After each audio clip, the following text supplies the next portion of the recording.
Hi, this is Ninja Red Riding Hood, written and illustrated by the same great duo who did the Three Ninja Pigs the other day. If you haven't listened to that one yet, check it out. It's pretty funny too. I hope you enjoy. Ninja Red Riding Hood by Corey Rosenschwartz, illustrated by Dan Santa. Once upon a ninja-filled time, a wolf couldn't catch any prey. He kept getting licked by the dinner he picked and was growing more ticked by the day.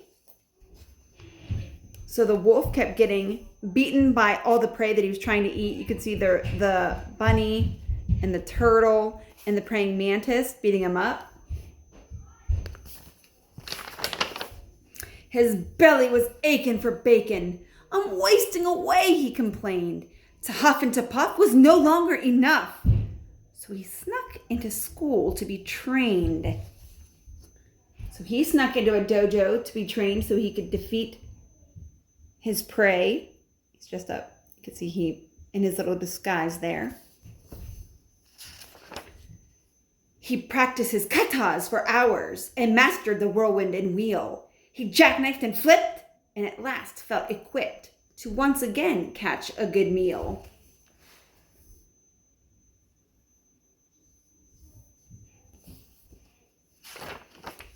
Drooling with the anticipation, he set off in search of some meat. While deep in the wood, he met Riding Hood. "I'm bringing my grandma a treat." The wolf licked his chops when he saw her and hastily thought up a plan.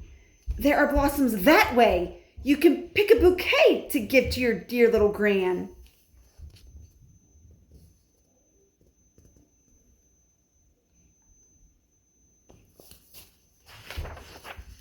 Then the wolf took a shortcut to Grandma's, where he thought that he would find her in bed. But Granny was gone, so he put her robe on and eagerly waited for Red. So Grandma was not home. No one was home. He just put on Grandma's robe and pretended to be Grandma and waited for little Red to make her way there. Soon after, he heard someone knocking. He called out, "My dear, come on in. Oh, don't you look good in your lovely red hood? But it's a shame you've gotten so thin." So he's motioning with his finger to come on in. Little Red took a look at her granny and said, "What on earth did you do? I could swear that your eyes have completely changed size. Hey, Gran, are you sure that that's you?" "Of course it is me, my sweet darling. The better to see you, my dear." "And your ears are so long. Something really seems wrong." "Oh, my girl, just the better to hear."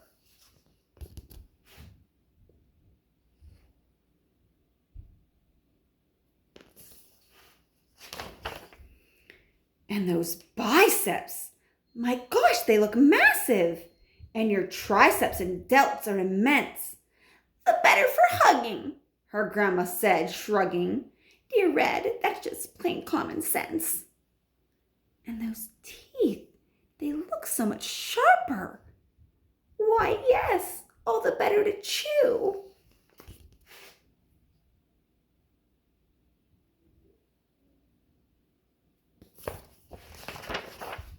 He jumped out of bed to gobble up Red.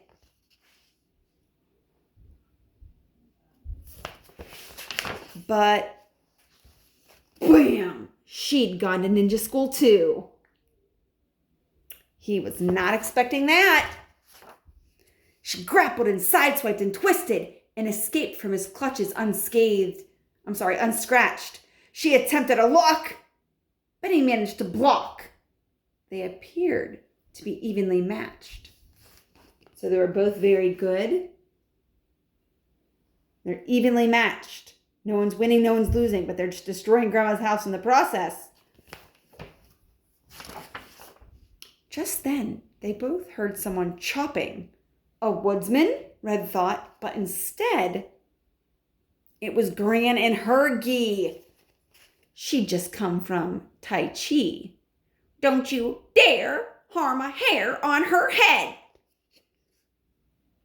So Grandma knows Tai Chi, which is a form of martial arts too. The wolf took a swing at that instant but Red deftly dodged the attack. She got a good grip, threw him over her hip, and the wolf wound up flat on his back.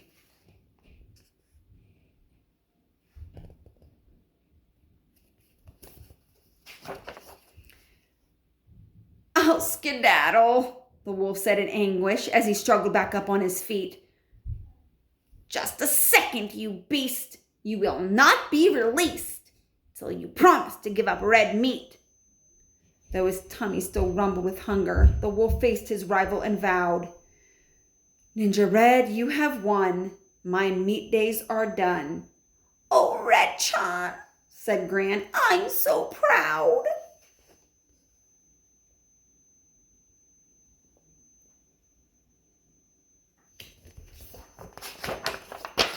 Then Red and the wolf bowed politely, and Gran gave him half her peach pie. The wolf was a mess. He'd had way too much stress. I guess I'll give yoga a try."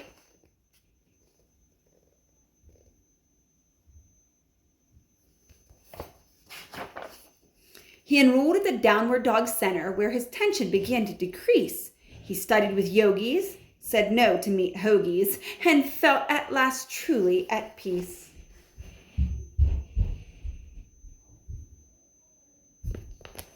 I hope you enjoyed the book. It was a fun one.